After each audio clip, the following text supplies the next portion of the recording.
Today we're going to unbox and take a look at the WLToys Q272. This was just immediately released and Everbuying.com was nice enough to send one out my way. So let's go ahead and open the box up. This is a nice looking little Hexacopter. I haven't spent a whole lot of time with Hexacopters so far, but I'm very interested in them. So in the package I immediately see the controller. Not bad at all. It's a little bit larger, tiny bit larger than the normal Nano controllers I use. You have your front and back trim here, your left and right trim, no throttle trim, no yaw trim, but I'm guessing this is rates and this is flips. We'll find out in just a minute. Throttle, sticks feel just fine, very responsive.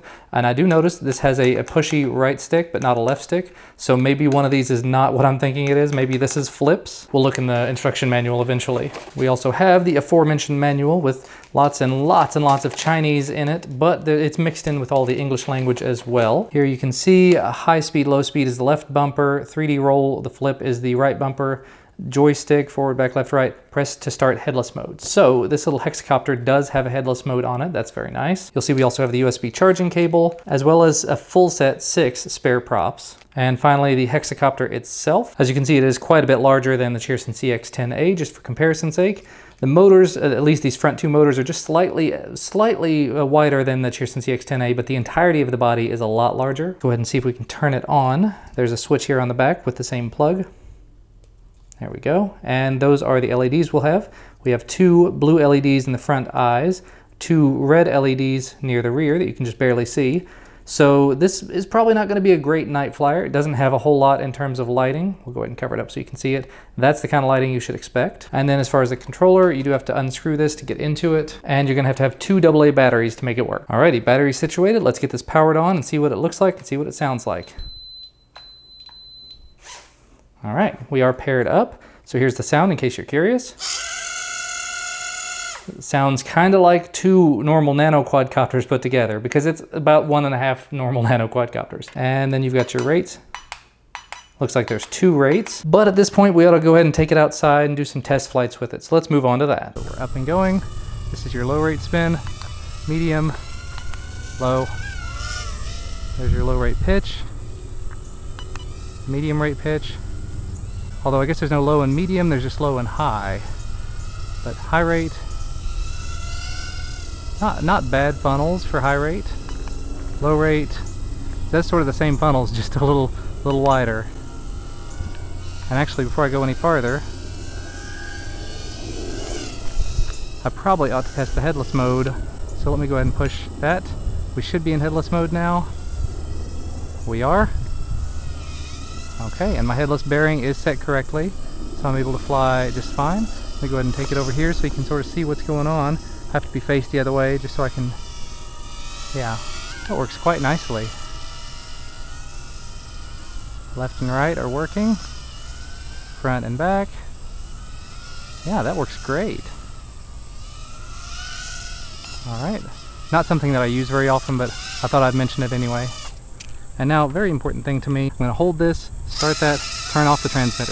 1001, 1002, beautiful, perfect. Which means that if it loses signal, it should shut itself down. I've seen more and more quads lately that just don't do that, and I'm not a fan of that. Wow, this, not bad at all. Seems like its range may be a little bit limited. I don't know. But I'm in high rates now.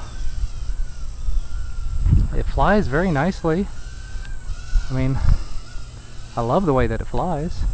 As far as Nanos go, it's very stable. Seems to have a decent amount of power.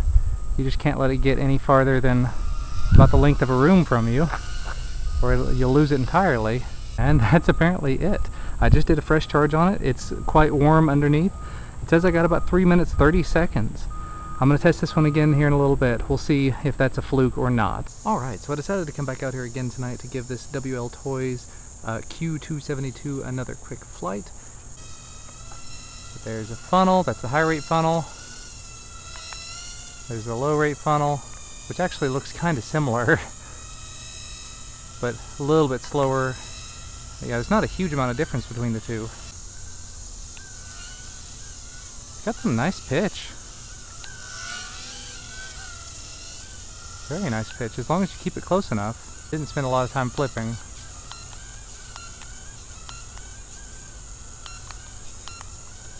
And actually I'm going to have to bring it closer because you won't be able to see this little Nano from there. Just get it right in front of me. You can see it. There you go.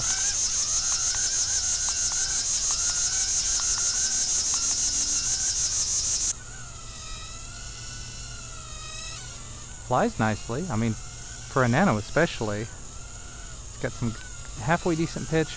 I'm pretty sure in the wind it wouldn't be so great, but we're going pretty fast there. Just have to keep it kind of close. And really, with a Nano Hex, it's, you know, with a Nano of any kind, you're not going to want it to be too far away, because you get too far and you won't be able to see it. 330. That's not very good battery life. So I've tested it twice. I'm pretty sure it did poorly both times. I know this time it had about 3 minutes 30 seconds. First time I think it was closer to 4 minutes. So to go ahead and wrap this review up, this is an excellent little Hexacopter with only two sort of minor issues to it.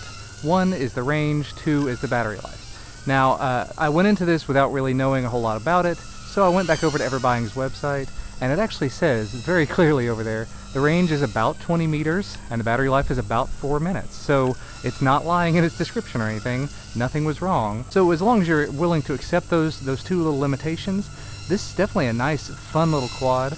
I could see having a lot of fun with it indoors, but actually outdoors, you can see it flies very, very nicely. Does some very nice flips. Not so great for night flying. The LEDs are not terribly bright, but it would definitely get the job done. I wouldn't take it out in complete pitch blackness or anything. But for a little bit of fun, for you know, some very, oh, that was a double flip there. Very nice. For some very nice flips, and apparently double flips, this definitely gets the job done. And as long as, like I said, as long as you're willing to deal with a 3.5 or maybe max out at 4 minute battery life, and keeping it within about 15 to 20 meters range, you could have a lot of fun with this. It's available over on Everbuying's site for about 18 bucks, which is not too bad. If I had to make any suggestions for improvement for this, I would definitely say I'd like to see a slightly bigger battery to it, and maybe an antenna modification to make it go a little bit farther.